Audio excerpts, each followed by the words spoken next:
Hey everybody, Fight Right 24/7 here. We're going to be talking about open hand slaps today. It's funny. It seems like some people think there are rules in a street fight, like no hitting the groin, which again isn't that effective strike. So I'm against it because it's not very effective in a street fight. But if the attacker, if I could catch him unaware and strike his groin and end the fight, I'm going to strike his groin. And the open-handed slap is another one where I don't know, I've heard people say, oh, well, that's fighting like a girl. I don't know about that. I'm not sure what you mean by that. What I'm going to do is use the most effective strike possible.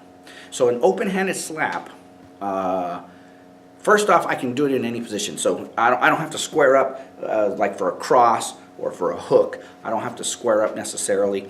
I can deploy it at any point in time. Number two, let's imagine I'm unaware, my head's down, I'm unaware, and all of a sudden there's somebody in front of me. And I try to step to the side, and they step to the side, and I try to step. So there's a moment where your brain in a street fight sort of doesn't register you're in danger. Where you think to yourself, well, that's weird, this guy's in my way, excuse me. He moves and he's in my way. There comes this moment where you're like, oh, this is on purpose. So and then again, when I look up and when I actually look at his eyes, I look at his brow, I look at his face, I can see the hate, I can see the aggression, I can see the anger. And so now I need to react instantaneously. And again, this is where training comes in, and you should take lessons. To do something well, you need to repeat it, you need correction, you need a coach to watch your form, your technique, to put you through the scenario. And then another thing, there's a difference between fighting the air and actually fighting with a human being, even in training. So training is the next best thing to actually fighting, but we don't want to get in fights, so don't go out there and get in fights just to get better at this. So here we go, the open-handed slap.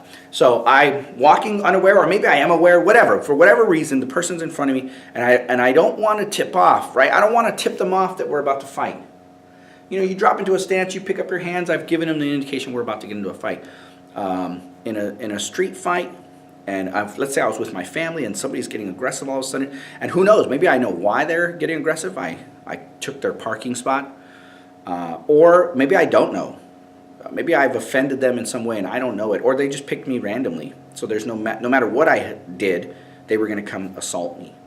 Well, in that brief moment, I have to be able to react instantaneously, and I'm going to come up, boom, with that open hand slap right here. So I'm standing normal. This is why I love the open hand slap. From my hip, it's just coming straight up, and I twist whatever hand's swinging. I twist my hips, boom, right? And I'm coming across, and I'm actually pushing past. I'm stopping here to show you the target area, but actually it would be like that. Again, just like the elbow reaching for the seatbelt, the open hand slap, I'm going way past.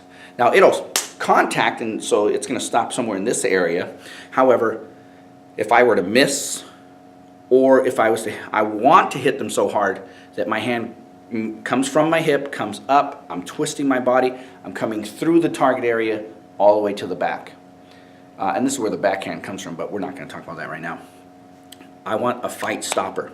I want to hit them in the temple or along the cheekbone or anywhere on the broad side of the face of the, if I'm swinging with my right hand, I'm going to hit them on the left. If I'm swinging with my left hand, I'm going to hit them on the right. I'm right-handed, so I do use my right hand in this particular position. Boom, right here. I'm coming up and swinging right across. This is my target, your chin's face, but I'm swinging past. And again, it's like a baseball player swinging through, or a golf player swinging through. The follow through, it ensures that I deliver the most power possible. Now, I like the open-handed slap. Number one, it's demoralizing. It's loud. When you hit that person, skin-to-skin contact, when your palm strikes their face, it's loud. Number two, it has the highest percentage chance of striking, because again, if I make a fist, I have a small weapon against a small target. But if I do an open-handed slap, I have the entire palm, fingers, even my forearm. Let's say again they change the distance. I'm going to slap, they change the distance, so now I contact them with this portion of my body. Maybe here, maybe here, maybe here, who knows? It's still gonna hurt. If I follow through and I contacted them here, it's still going to hurt them. I'm going to cause damage. I'm going to shake their brain. There's going to be an electrical storm, and they're going to hopefully go unconscious or at least be stunned, and now I can get away. So the open-handed slap has the highest percentage chance of landing. It is demoralizing, and it's quick. It's coming almost out of sight. You know, we all have peripheral vision, but when we're in a conflict, and if you've ever been in a high-stress situation and experienced tunnel vision, all of a sudden you can only focus in this little tiny area. Like there's like a little circle or box that your whole body focuses on, and you really can't see anything else. And so this open-handed slap, boom, as I come through, as I hit them in the face, as I come through, it, because of the tunnel vision of adrenaline and stress and aggression, they oftentimes don't see it coming, or at least it's very difficult. Now, if they do, that's fine. If I go to swing and they block, notice that that hand can turn into that, what we talk about, the shock or the spring, right? As I go to slap, let's say I get in contact with them here or they block, I can push off, right? Or if I open-handed slap and they're moving forward, I can push off. Or if I open-hand slap and they swing, I can block, right? I can move across and block or move across and block, and then my other hand's ready to strike. Now I can go into jabs, cross, because now we know we're in a fight, right?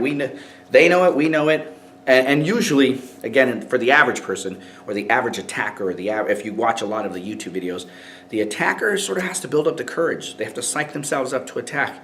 So that's why when they came up, they blocked my way, and I went, oh, excuse me, and then they got in my way again, because if they really wanted to cause me harm, if it was, you know, if they had their killer instinct on, they would have just walked up and punched me. The sucker punch, I don't know if you can ever defend against a sucker punch. It is effective because nobody can be ready 24 hours a day all the time. Now I wish we could, and we can increase our chances. We can through training, through lessons, we can shape our instincts so that we have the best chance of surviving. But there's no foolproof way, and that's why the sucker punch is. A couple of years ago, there was that knockout game where groups of young boys were running up behind people and just punching them really, really hard and knocking them out, and thought it was funny.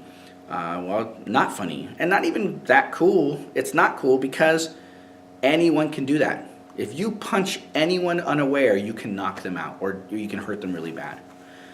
So now we're going to take that and we're going to use it to protect ourselves. Now, I wasn't looking for a fight. I was walking, I was going, maybe I was hanging out with friends at a bar or hanging out at a party or whatever. I'm somewhere, and I went to the restroom, and somebody saw that as an opportunity to attack me. Maybe they think I offended them, and I don't even get a chance to de-escalate, right? Not even a chance, because I walk, and all of a sudden they're in front of me, oh, sorry, and they step. I might be able to de-escalate. I might not.